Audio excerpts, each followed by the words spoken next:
and welcome to the History Extra podcast from BBC History Magazine, Britain's best-selling history magazine. I'm Ellie Cawthorne. On today's episode, you'll hear from the historian and lawyer Sarah Cockerell, whose latest book is a biography of the 12th century English queen Eleanor of Aquitaine. Sarah was in conversation with fellow medieval historian Dan Jones, and here's how their discussion went. Sarah Cockerell, thank you very much for taking the time to talk about one of the great figures from medieval history, a woman who I know has captured the imaginations, the hearts and the minds of many, many listeners over the years and readers of the magazine. I'm sure a lot of our listeners will know the answer to this question, but then I'm sure a lot won't. So can you just tell us very briefly, who was Eleanor of Aquitaine? Right. Well, thank you for coming to talk to me today. It is so fascinating and thrilling to talk about Eleanor of Aquitaine, who is often called the most famous woman in medieval history. She was born the daughter of the Duke of Aquitaine.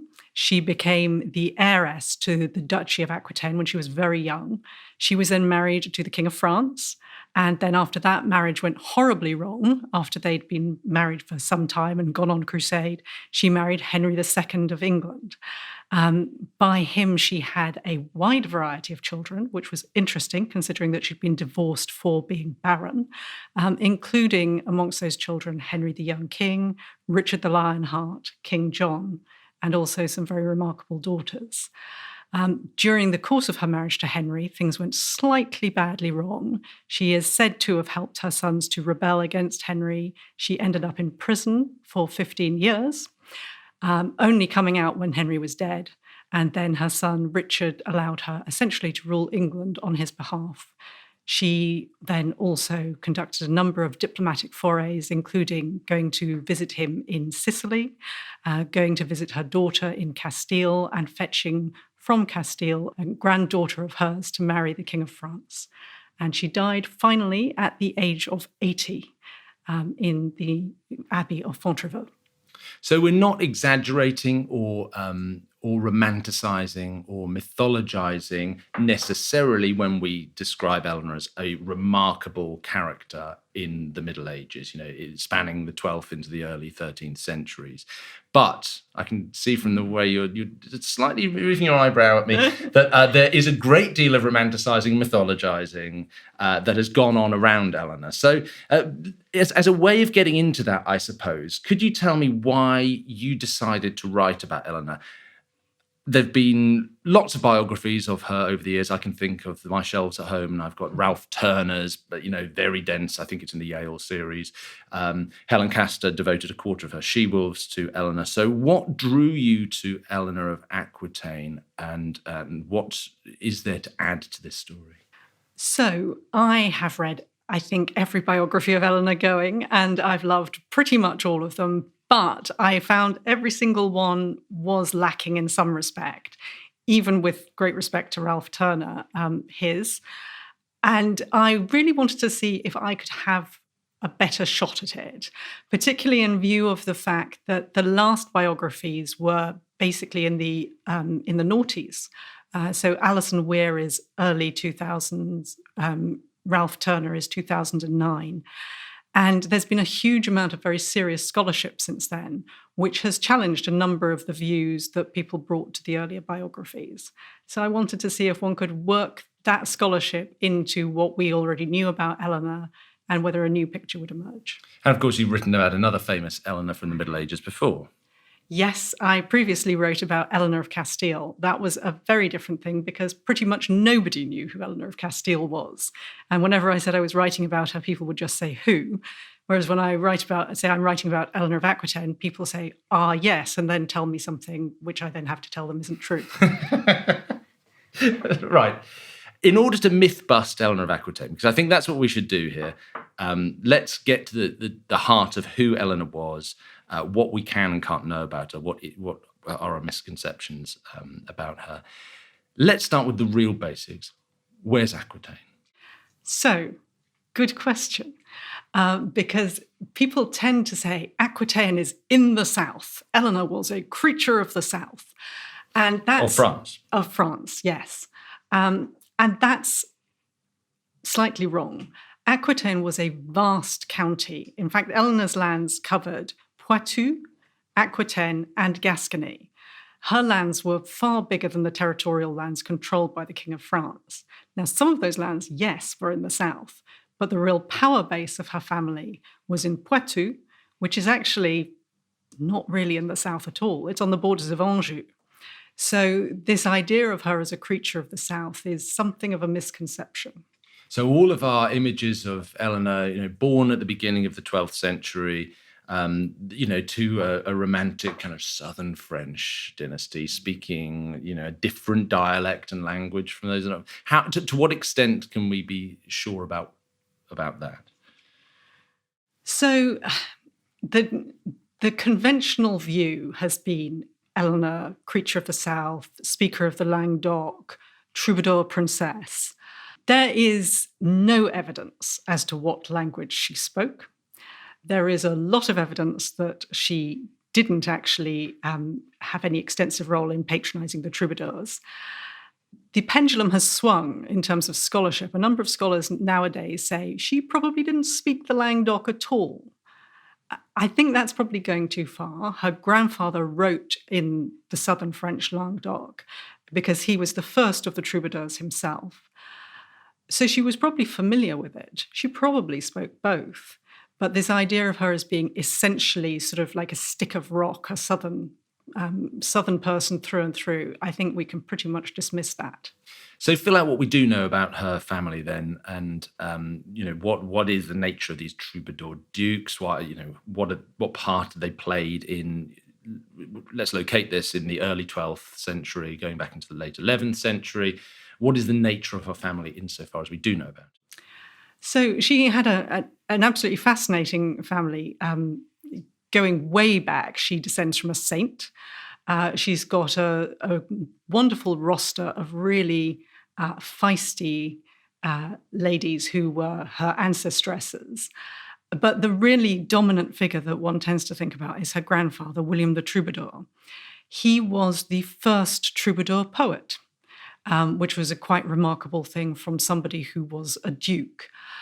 He developed this sort of partially rather sexual, but later on rather romantic form of poetry, which he had got slightly from other regions, slightly from when he was on Crusade, possibly with Spanish influences, and also with influences from the northern chansons de guerre.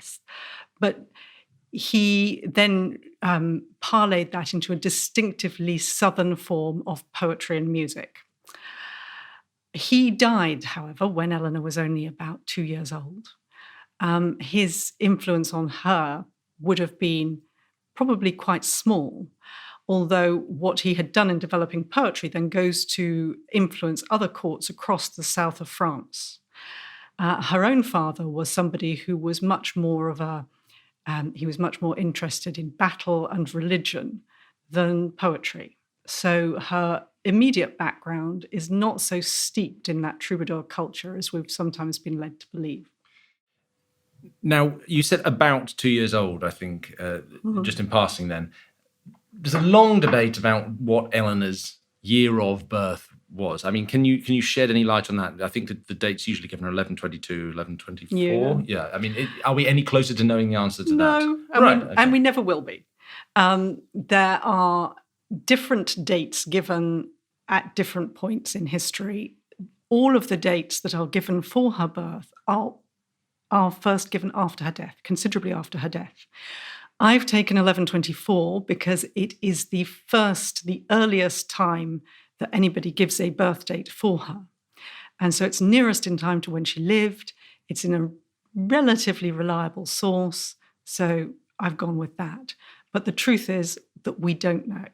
I think there are other reasons for thinking that 1124 is probably right in terms of the fact that she wasn't married or engaged to be married at the time when her father died. And that is more consistent with her being 13 rather than 15. But it's still very arguable. But so then let's fast forward to the time that her father dies, when she is 13/15, probably 13. she inherited, effectively, Aquitaine. Yes. Now, we tend to think of the Middle Ages, if we think about them as a block, which people often do, as a time when female rule was scorned, when the idea of a queen was abhorrent, when an institutionalized misogyny was built into society, all the way up to inheritance of crowns and dukedoms and other noble titles. How come she was able to inherit Aquitaine? Well, there's probably about 3 factors in that. Firstly, people tend to overstate the barriers to women's inheritance in that particular portion of medieval history. The early medieval period was not nearly so antipathetic to women in power as the later medieval period was. Secondly, in the southern portions of Europe, there was, I think, and indeed in the Holy Land, there was a greater acceptance of women inheriting and exercising power. So shortly before Eleanor was born, all the Spanish kingdoms were being ruled by Queen Urraca in her own right. At the same time as Eleanor is exercising power in Aquitaine, there is another heiress just across the other end of the Pyrenees from her, Ermengarde of Narbonne, exercising power in her own right. When Eleanor goes on crusade, her hostess is Queen Melisande of Jerusalem, Melisande the Magnificent. So you've got that there, and then you don't have a viable alternative to inherit. So she was just about at the right time, she was in the right place, and she was in the right circumstances. However, she gets married at a very young age, Yes. Partially, I suppose, to mitigate for the fact that a woman ruling this large duchy might be problematic. Well, I think Professor Nicholas Vincent once described Eleanor as a walking title deed. And I think that's a fabulous description. If you think of it, she is this 13-year-old title deed to essentially half of the French landmass. She is not safe allowed out alone. She has to be married, because if she isn't married, somebody is frankly going to take her by force, marry her by force, and exercise power through her. So when her father dies, she is locked up in a castle in Bordeaux until a marriage can be arranged for her. And she doesn't see her future husband until he reaches Bordeaux, because she simply can't be allowed out to go anywhere until she is safely married. Now, tell us about this husband, her first, the first of her 2 royal husbands. She marries the heir to, and then the King of France, Louis VII. Tell us about Louis VII. The famous quote, always attributed to Eleanor, that he's more of a monk than a king. Yeah. Are you going to myth bust this as well? Oh, no way. No way. I mean, that's what he was trained to be, poor boy. He was never supposed to inherit. His older brother, Philippe, was supposed to inherit. Philippe had a nasty accident with a rogue pig, which led to his death. And so poor Louis was hauled out of the Abbey of Saint-Denis, where he was being educated, and told, okay, you are not going to be a cardinal or bishop. You are going to be king. And I think there is reason to believe that, having been trained to celibacy in his childhood, he had real difficulties with being married. So that's an important point, and one I think that maybe we're going to develop as we talk about this phase of Eleanor's life. As we know from later in Eleanor's life, when she was married to Henry II of England, she had many, many children, large number of children, boys and girls. While married to Louis, she has 2 daughters. Mm-hmm. Not much use if you're looking for a future king of France. So you're putting this down to the sense that Louis' training as, for a career in the church, in which celibacy is an important factor, is a major element in them not having children. Well, I accept this is wildly speculative, but we know that Louis was young and healthy. He lives to a reasonable age. Eleanor lives to a very good age, and she has lots and lots of children. And yet when they are together, they only manage to have 2 children. On each occasion when she conceives, they are essentially given specific blessing by the church. It's a very odd situation. After a number of years of marriage, Eleanor was in a difficult position because she hadn't had a child, which was her role. And she spoke to Bernard of Clairvaux, later St. Bernard, and asked him to help her with her marriage. And he provided a specific blessing to her and Louis. And it's very shortly after that she conceives for the first time. The second child is conceived after a papal blessing on the way home from the Crusade. It seems like a bit of an odd coincidence. It may not be, but it certainly looks like it.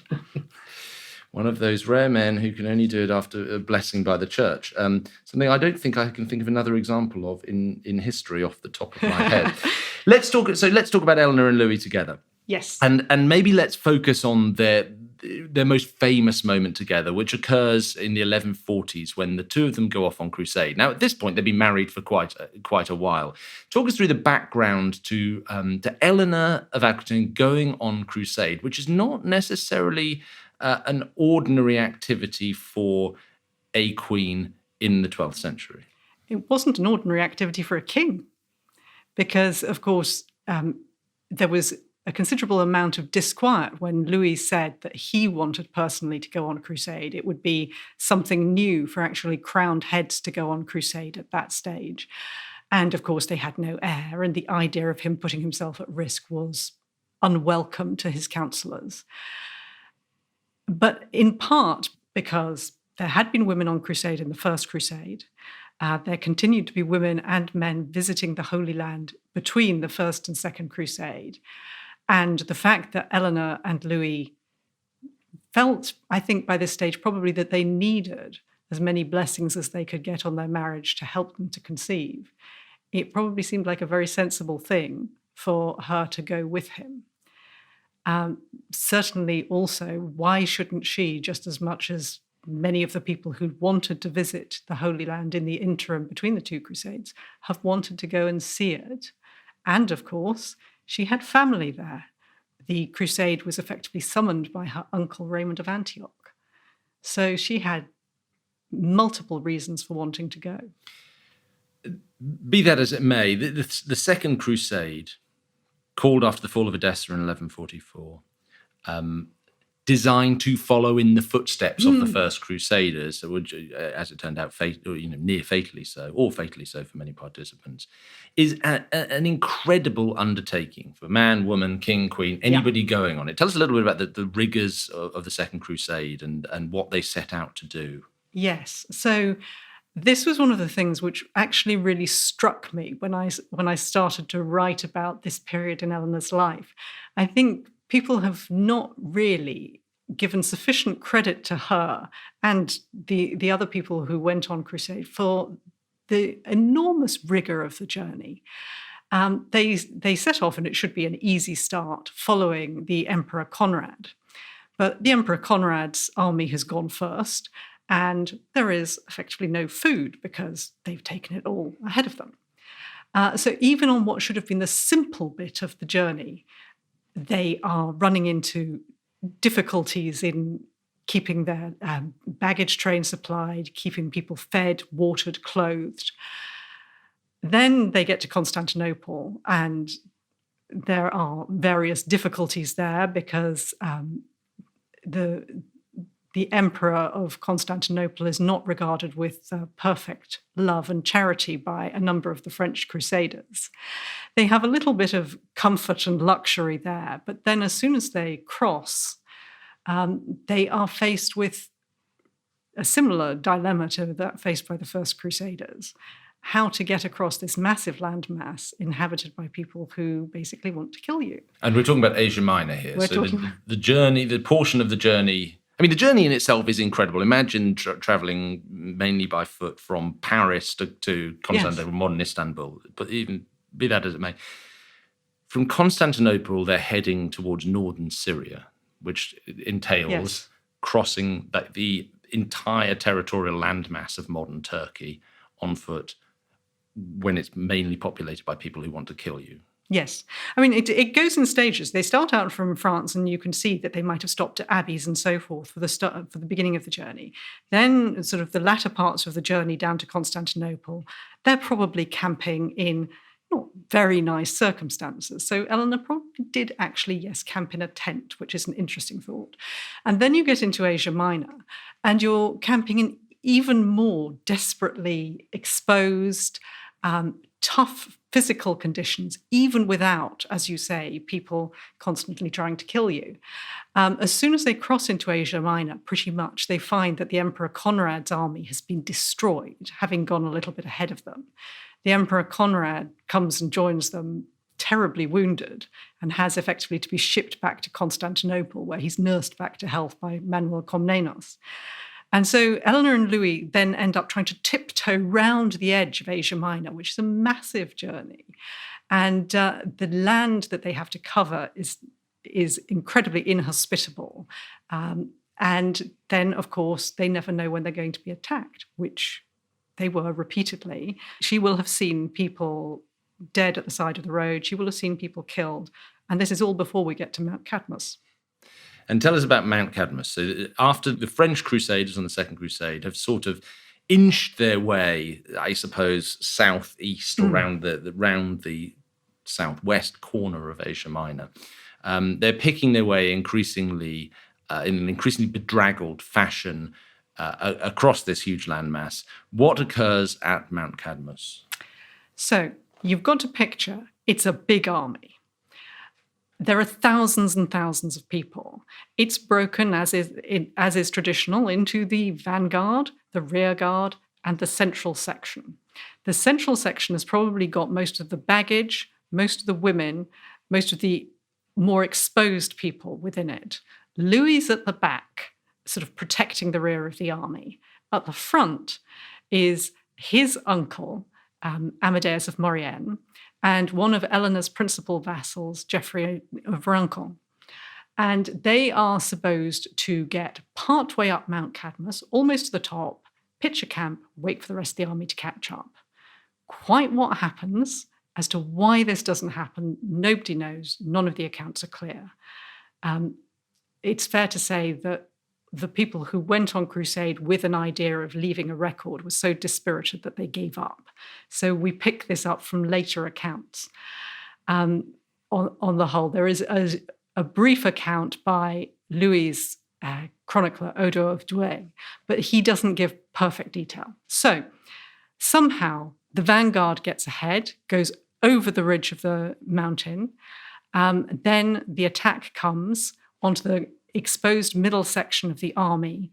People are killed, are jumping off cliffs, are hiding wherever they can while the attack goes on. Odo himself runs downhill to get Louis and the rear guard, who eventually come up and themselves come under attack.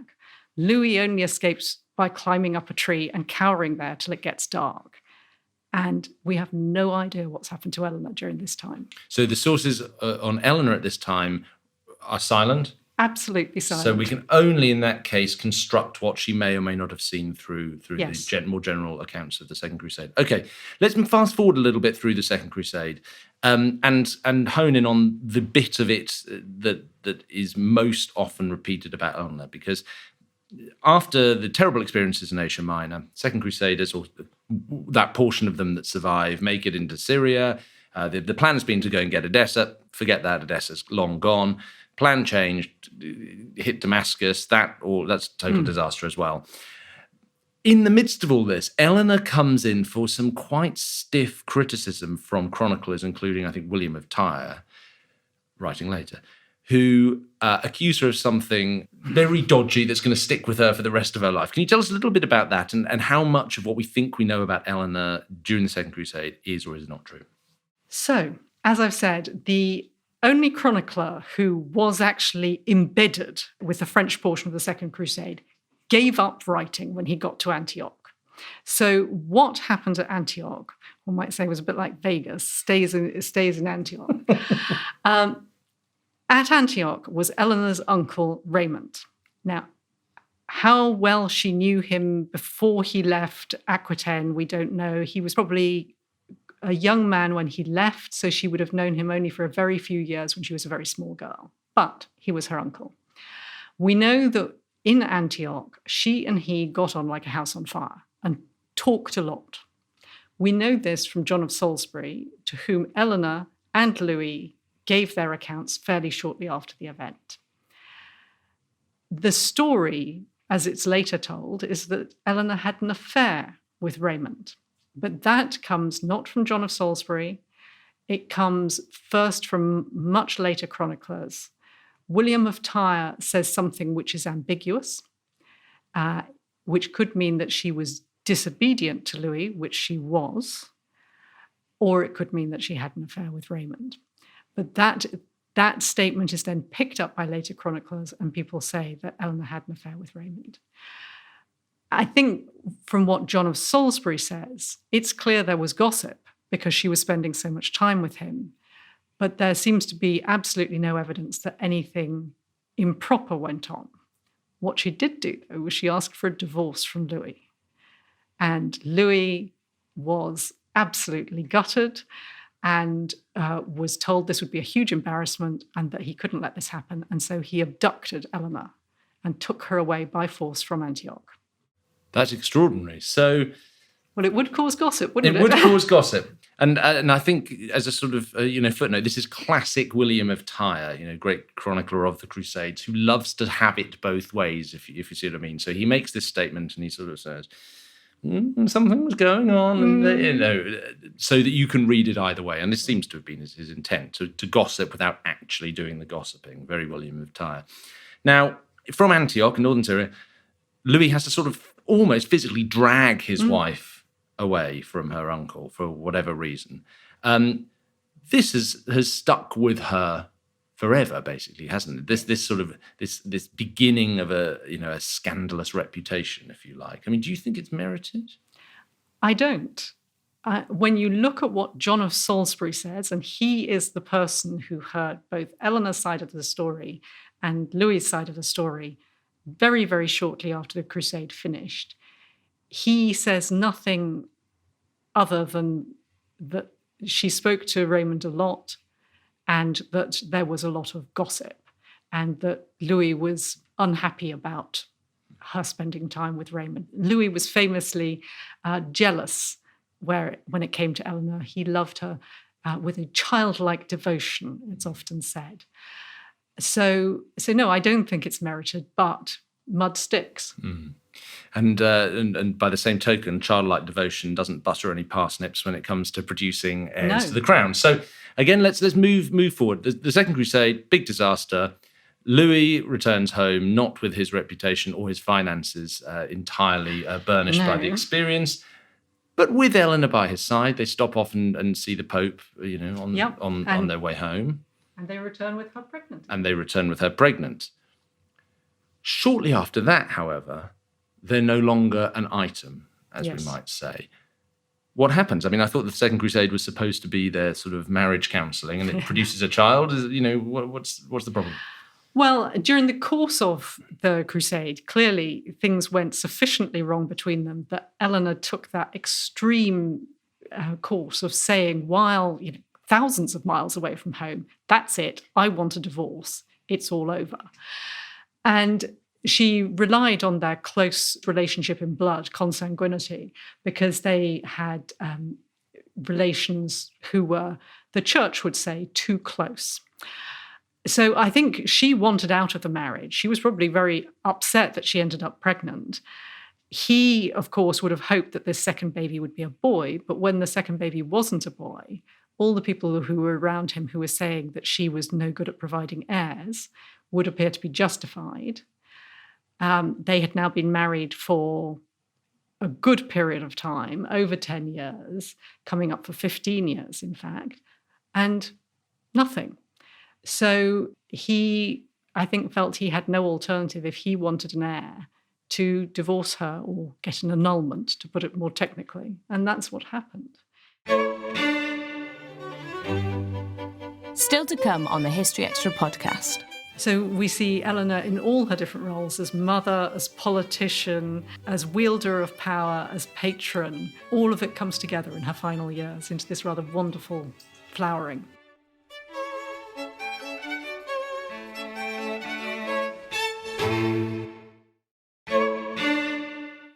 in retrospect, a decision that would have far-reaching consequences, certainly in the medium term, let's say, for the Kingdom of France, the Kingdom of England, the possessions in between. Because very shortly after having the marriage annulled with Louis, Eleanor's married to the sort of rising star of Western Europe. Can you shed some light on them? Again, we read sort of half-romanticized versions of at what point she met Henry II, future Henry II of England. Did their eyes sort of meet across a court and whatever? What do we know about it? You're doing your absolutely nothing face. I'm doing my absolutely nothing face, yes.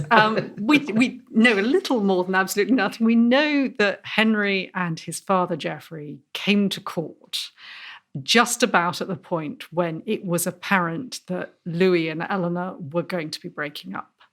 They hadn't formally put in train the mechanism for the annulment, but she had the second baby and the marriage was going nowhere. What happened, nobody knows. There's absolutely no account of it. All there is an account of is what happened between Louis and Geoffrey and Henry. And there is a question mark raised by the fact that, having played pretty tough about the Vexin, a disputed area between them and the French crown, they suddenly said, no, it's fine. We will play nice about this.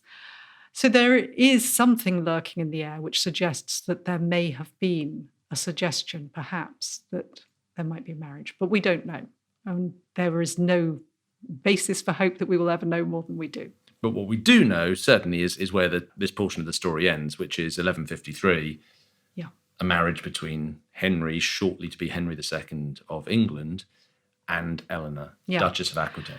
But again, you have to go back to Eleanor the Walking Title Deed, because, of course, as soon as she's divorced, she has these lands, she is a target. And in fact, on the journey after her annulment back into her lands, she is the object of 2 abduction attempts. So which just brings home how vulnerable she was. She had to marry. She had to put that plan in place. And who was she going to marry? Her family had been marrying into Anjou for generations. Henry was the obvious candidate. Doesn't mean there was anything between them other than politics. However, in the first phase of their life together, the phase of their life they did spend together, this is part of the story we'll get onto, at least in terms of, the 2 sort of elemental aspects of a medieval royal marriage, there does seem to be a measure of success. She brings the title deed, so to speak, to Henry and helps thereby forge this great sort of federation of Plantagenet territories: England, Anjou, Maine, Touraine, Normandy, Aquitaine. Huge continent. Empire is maybe not the right word, but creates this huge territory. She uses the word empire. So empire is the right word in that case. Creates this empire reaching from the borders of Scotland, or effectively down to the Pyrenees.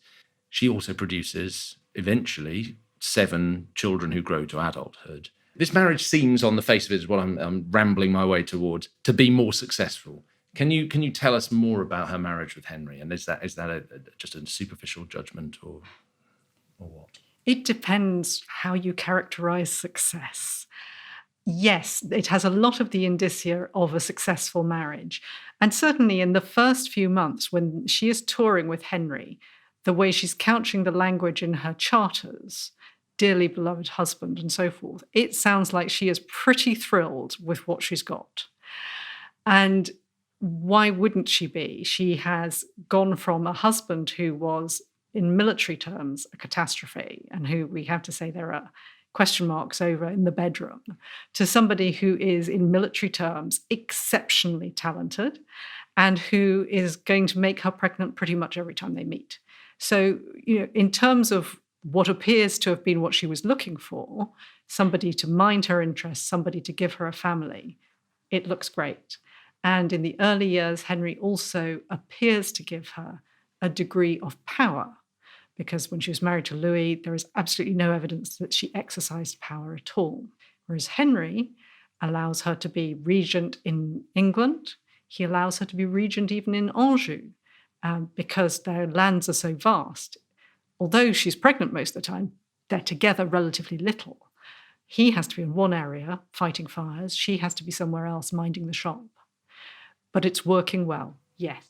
And do you see that as evidence, in Henry's eyes at least, of Eleanor's personal competence as a politician, as a ruler? Well, I think he was prepared to give her a try.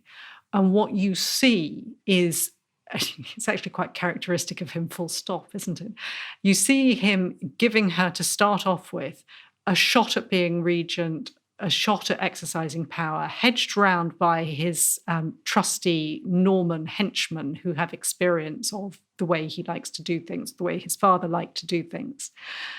And yet, as time wears on, the amount of power Eleanor is given seems to slide away. Quite what brings that about, whether it is clashes about the way they run the empire, whether it's clashes about Becket, or whether it's matters as simple as, on occasions when Eleanor is left in charge of an area, there's a need for military action, and she has difficulty persuading people to act when she wants them to, persuading the male barons to act at her command, and Henry needs to come. Who knows which of these it is? But over time, Henry takes back more power, just as he was to do with his sons. Enough. I was going to say, this is sort of Henry all over it, isn't it? Is there anybody in his life ever that he doesn't end up falling out with at some point? His mother. His mother, apart from his mother. Which is in itself a certain type of man. Yes. That's probably beyond the scope of this podcast. One question occurs to me. Do we know anything about Eleanor and Becket? Does she have a relationship with Thomas Becket? Does she play any role in this famous story of the martyred archbishop? Again, we know very little. The traditional story is that she hated Becket because Henry was so close to him until he wasn't. And it's been assumed, I think, that because Becket was that close to Henry, Eleanor must have felt that somehow impeded her closeness to Henry. However, there isn't actually any evidence that she got on badly with Becket at all. She has a track record of dealing well with men of the church. She's close to Theobald of Bec, who was Becket's predecessor as archbishop, who was Becket's mentor. She gets on well with John of Salisbury, who, having left the Pope's employ, goes to work for Theobald and is with Becket really through most of the fight and right up until Becket's death. There are a couple of occasions when you can see, firstly, Eleanor and the Empress Matilda trying to intercede on behalf of Becket, and another occasion when John of Salisbury tries to go on behalf of Becket directly to Eleanor to get help. What I take from that is that it's more likely that Eleanor was slightly favourable to Becket and was not entirely on side with Henry's views on this. Let's get to the sort of the major, or the first major crisis point then in Eleanor's life with Henry, marriage to Henry, her role within the English kingdom rather than the French. 1173-4, the Great War, the war without love, in which Henry's sons and many other people across the Plantagenet Empire rise up, seemingly, out of, Becket died, that's true, but, it seems to be a spontaneous rising. And so the story goes, Eleanor's kind of, the puppet master behind these, and all these men are just her sort of marionettes dancing around and getting at her husband. And there's rumours that she's jealous that he's got a lover, the fair Rosamond. What do we know? Again, what we know is very little. At the time, there is a massive gap. The nearest thing we have in time is a letter which Henry has sent by his pet archbishop, telling her to come back to him. At this point, she is actually exercising power in Aquitaine on his behalf. And she has been there without any problem for some years. But after the outbreak of the rebellion, Henry says, come back, that's it. At a later stage, various people say that Eleanor was in charge of the rebellion or plotted it with her sons.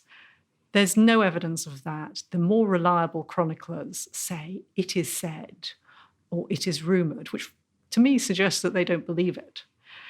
And the timeline of the rebellion is all wrong. It starts with young Henry. It starts miles from where Eleanor is. And at the end of the day, when Eleanor and Henry had fallen out so badly he'd put her in prison and he was trying to divorce her, he still never had a clear narrative about what it was she'd done. So in that case, what can we take away about her role in the War of 1173-4? And following from that, what on earth got between them that was so bad that from 1174 afterwards, she was one of the two people on which he took out his vengeance most severely, the other being the King of Scots. What did she do? So, interestingly, the main criticism, really, which William of Tyre had for her in relation to the affair at Antioch was essentially disloyalty. And I think that's what Henry would say that it was in the rebellion. Eleanor is between a rock and a hard place. Her sons are rebelling against her husband. She has to pick a side. She picked her sons. And that, I think, was about it. She picked her sons. She enabled Richard and Geoffrey to go to Paris to join Louis, irony of ironies, and then to help in the rebellion. But in terms of active participation, my view is none. But the disloyalty and the enabling of them to participate was enough that essentially she had fundamentally betrayed Henry as far as he was concerned. So it's an act of inaction, if you like. It's loyalty as inaction for the most part. Yes. Yeah. And Henry, like the sort of mafia don, will never forget this. So 1174, Eleanor goes to jail, effectively. Yes. But I mean, is she on sort of bread and water? Is she kind of shackled? Is she, what do we...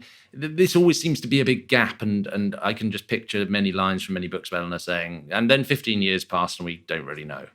Yes. So we know very, very little.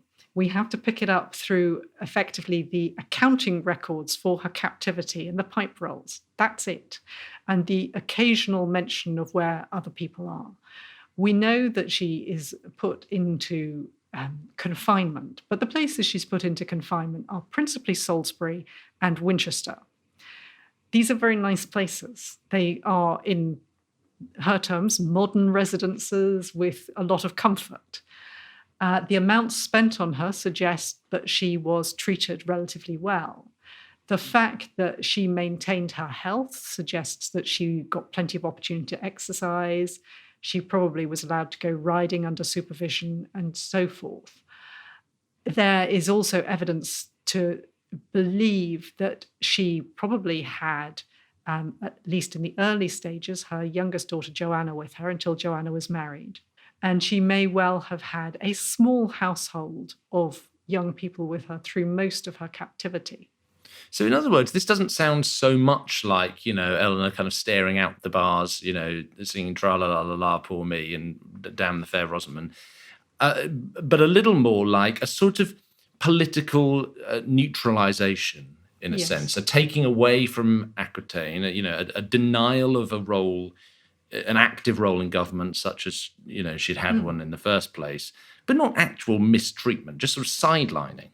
Yes, very much so. And you can see towards the end of her captivity, she is actually brought out and she is politically useful. So she's persuaded to either hand over power to Richard or take power back from Richard as it suits Henry.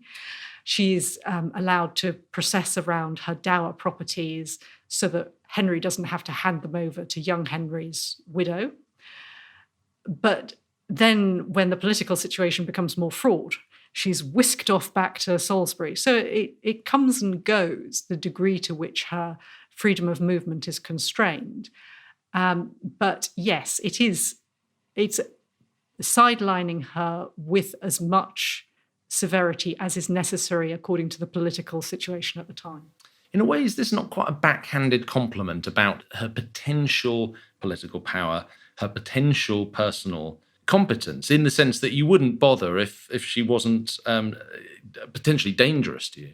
Well, I mean, absolutely it is. And this is one of the reasons why at one point she's sent back post-haste from France to England, because she and Richard are going to be opposing Henry in relation to the future of Aquitaine. And she is from Aquitaine in a way that nobody else in the family is. And she has to be got as far away from it as possible so that she can't exercise power. But one of the things that I find a terrific irony about this is that by confining her in England, far away from her home power base, which is what really concerned Henry, he made her the member of the Plantagenet dynasty who had the deepest roots in England. So when you come to the end of Henry's reign, who is the person who has been resident, first as regent shortly after her marriage, as regent again, and then non-stop for 15 years pretty much? It's Eleanor. And so when Richard comes to power, Eleanor is already embedded in England and has established, in the sense, a power base equal in England to that which she had in Aquitaine. Now, before we get on to sort of Eleanor 2.0, her Yes. emergence into Richard and then subsequently John's reigns, I want to talk about something that I found incredibly interesting in conversations with you about Eleanor in the past, and that's an image which if we know anything about Eleanor, we've all seen a whole bunch of times from the Radigan Chapel, of what people have argued about. Is that Eleanor being carted off to the imprisonment we've just been talking about? And you've got some incredibly interesting ideas about that. So just describe very briefly this image that we're talking about and tell me what you think it actually is. Okay, so in Chinon, some distance from the castle at Chinon, near the chapel of a saint called St. John of Chinon, is a chapel to St. Radegund, who was a saint who was based in Poitiers, Eleanor's hometown. On the wall in that chapel in the 1960s was found this mural, this fresco, which portrays a kingly figure wearing a crown, leading a procession. Behind him there are two figures. One appears to be a young girl. One appears to be another person wearing a crown. That person is reaching a hand back to two young men, one of whom is holding a hawk. Is Eleanor one of these figures? A lot of people have tried to say that Eleanor is the second crowned figure, or that she is the girl. There are a huge variety of theories about exactly who is portrayed within the Plantagenet family. Everybody has, since the discovery of the mural, said it's got to be the Plantagenets. They're dressed as the Plantagenets, they're in the Plantagenet hometown, and they're wearing clothes which look like the portrayal of Geoffrey le Bel and so forth. The problem is, it's a very bad fit. What on earth is a secular portrayal of the Plantagenet family doing in a chapel to St. Radegund, 20 minutes walk from the castle? My own view is that however lovely it would be to say that this is a portrayal of Eleanor, and I really wanted to believe it was, I've come to the view that it was, in fact, part of a series of frescoes which shows the life of St. Radegund, whose chapel it is, which kind of fits, and it would show the interaction between St. Radegund and St. John of Chinon, who assisted her in her vacation. But it essentially then shows King Clotaire, who was her rather nasty husband, taking her into captivity. Now, that doesn't mean there isn't a resonance for Eleanor, because St. Radegund became the patron saint of prisoners. She was a princess who was married to a man who treated her badly and who effectively kept her in imprisonment. She escaped imprisonment and had a wonderful life after she separated from him. And one can see the parallels for Eleanor. So my own view is that this is a picture which Eleanor commissioned to honour St. Radegund, but which had great resonances for her and indeed for Richard. So pretty much every book or pamphlet about Eleanor that's had this picture of her sort of waving goodbye or whatever now has to be rewritten. I mean, this is serious, Eleanor revelation. Well, yes. I mean, there's been a degree of disagreement about whether that is Eleanor or whether the uncrowned figure is Eleanor. But yes, everybody has just assumed it must be the Plantagenets because they're dressed that way. And I think they're wrong. And yet. But does that mean we don't have any images of Eleanor? No, it doesn't mean we don't have any images. Well, come on of then, Eleanor. tell us. So what we've got dead sure and certain, we've got a picture in a window of the cathedral at Poitiers, which Eleanor and Henry commissioned, but probably Eleanor because she has put herself on the right-hand side in the position of power. She's a bit bigger than Henry. We've got the tomb image, which she will have commissioned, which she will have authorized the depiction. Those two are absolutely copper-bottomed. We can't, I think, take the Radigan mural anymore. But a couple of years ago, a connection was made between a book called the Fécamp Psalter, which is a psalter which was made in the Abbey of Fécamp, which is within Henry's lands. It's a really interesting psalter which has got this unusual feature, which is a female donor portrait. So opposite the initial that starts the Psalms, the Beatus page, there is a picture of a woman. She's an elderly woman, by the looks of her, kneeling in a prayerful position. It's an incredibly richly decorated psalter. There's only one psalter like it from around that era. Interesting thing, it was commissioned by Eleanor's daughter Matilda at about the same time. And this was also a time when Eleanor and Matilda had an opportunity to meet. And my strong view is that the Fécamp Psalter is a commission by Eleanor, and that the person who is portrayed on the donor page is Eleanor herself. And that's why that's the picture on the cover of my book.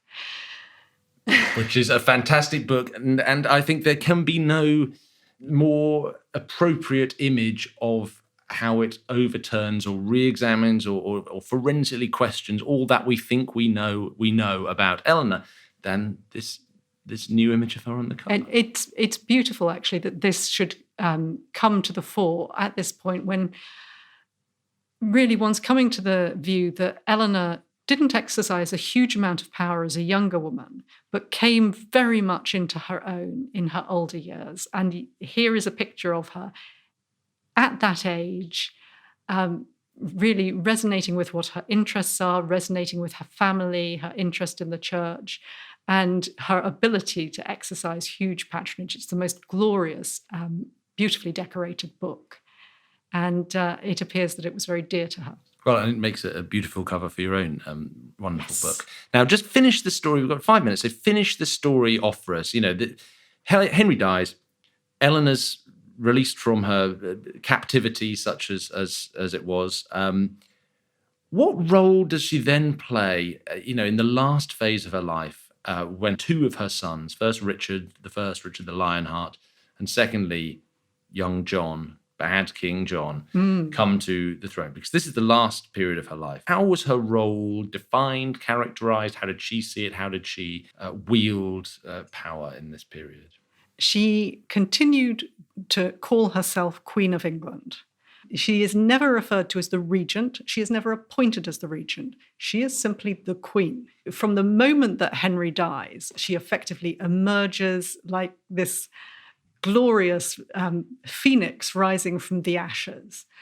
And nobody seems to have any hesitation about her ability to exercise power or her right to exercise power. There's a description of her going about with a queenly court. She arranges Richard's coronation. She then helps him to organize for Crusade. When he disappears off on Crusade, she organizes his marriage to Berengaria of Navarre.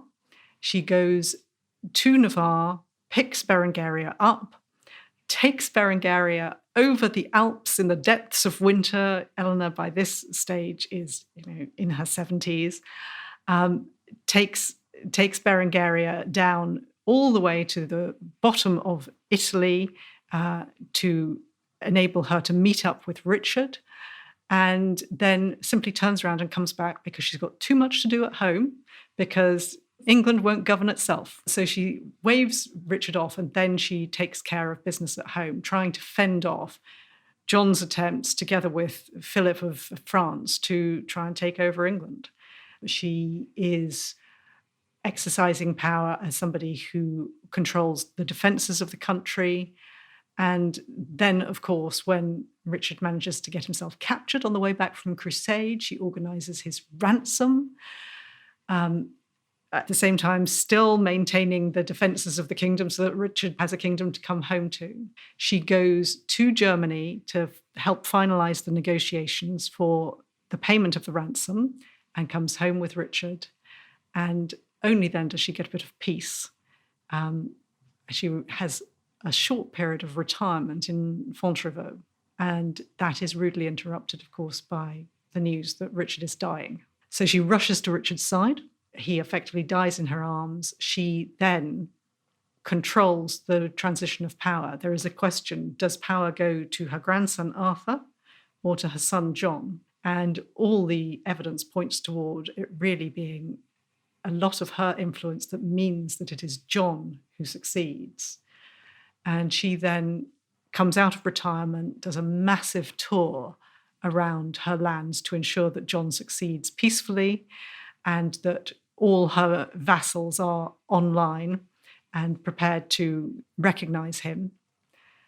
And then she has another small retirement. And then when John is in extremis and needs an alliance with France, she goes to Castile and fetches a bride who is her granddaughter from her daughter Leonor and brings her back over to marry to Philip. So she is constantly busy supporting her sons, exercising power, really right until her very latest years. And she dies in the year 1204. Yeah. Suddenly doubted myself when I was saying that. Having spent some of the hour we've been talking, and particularly the early periods in Eleanor's life, saying quite a lot, we're not quite sure, we don't quite know. This latter period of her life, we seem to know rather more about. And these achievements you've been so eloquently describing, and which are brilliantly described in your book, aren't in any doubt, right? No. We've got charters, left, right, and centre. We can trace her movements really quite clearly for the entire period after Henry dies. We know exactly to whom she's granting what. I mean, not all of them, but comparatively a huge number. We have letters that she wrote. Even in her last year, there's this wonderful letter that she wrote to one of her cousins, effectively emotionally blackmailing him to support John. So yes, we see her very clearly towards the end of her life. And we see grants to Fontevraud and her support to her daughter Joanna, who also came to her to die effectively after her marriage went badly wrong. So we see Eleanor in all her different roles, as mother, as politician, as wielder of power, as patron. All of it comes together in her final years into this rather wonderful flowering. And do you think that in that she merits this incredible reputation she's had over the centuries since her death? I mean, are we going to myth bust so far that we say Eleanor of Aquitaine was, not as marvellous as everyone thinks? Because it strikes me that everything you've just described, had that been the only thing we knew about her, had that been the only thing she'd ever done, would still be the most extraordinary career as a power broker, as a sort of power behind two thrones, let alone everything that comes before. Yes and no. I mean, it is remarkable, but it's only remarkable so-so in the sense that the exercise of power by widows was by no means unusual. It's just because she was the widow of Henry II, it's a lot of power that she had available to her to wield. And she does it under extreme challenge and with great success. So I think the degree of her success, the degree of her sure-footedness, the degree of her subtlety and assurance is remarkable. I also think the way that she survived and flourished some of the most terrible blows imaginable when you think of the number of children she lost and in what terrible circumstances, her imprisonment, all the physical challenges she'd faced throughout her life, to come through all of that and still be sort of vibrantly exerting power, doing all of these things, punching well above the weight of most men in their prime, is a remarkable thing. You spent a little while working on this book. Mm-hmm.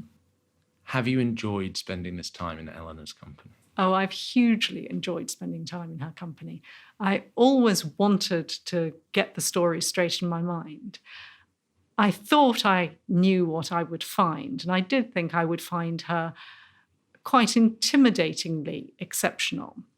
What I found is somebody who is exceptional in the sense of an exceptional life and some exceptional achievements, but somebody who is also a comes across as a very warm person with a lot of real connections to people that she valued very, very strongly and that she gave support to throughout her life. And she comes across as a much nicer person than I had anticipated, which is a lovely thing to find. Over the last few months, since you very kindly let me read a manuscript of your book, I have been telling anyone who'll listen that of the great pile of biographies that history has produced of Eleanor of Aquitaine, we now have what I think is the definitive one and the most pleasurable, enjoyable and stimulating to read. It's a brilliant book and it's been a privilege talking to you about it. Thank you so much. Sarah Cockrell, thank you very much. That was Sarah Cockrell. Sarah's book, Eleanor of Aquitaine, Queen of France and England, Mother of Empires, is out now, published by Amberley. You can also read a piece by Sarah exploding some of the myths that surround Eleanor in the Christmas issue of BBC History magazine, which is out now and also includes articles on the fall of Roman Britain, the secrets of war leadership, and unusual Christmas traditions. Dan Jones's latest book is Crusaders, an epic history of the wars for the Holy Lands, which was published back in September by Head of Zeus. And if medieval history is your thing, then you may well be interested in our events, which are 2 days themed around medieval life and death, taking place in York and London next spring. Head to historyextra.com/events for more details. Thanks for listening. Today's podcast was produced by Ben Hewitt and Jack Bateman. Join us again on Monday when Asa Bennett will be discussing the Roman era.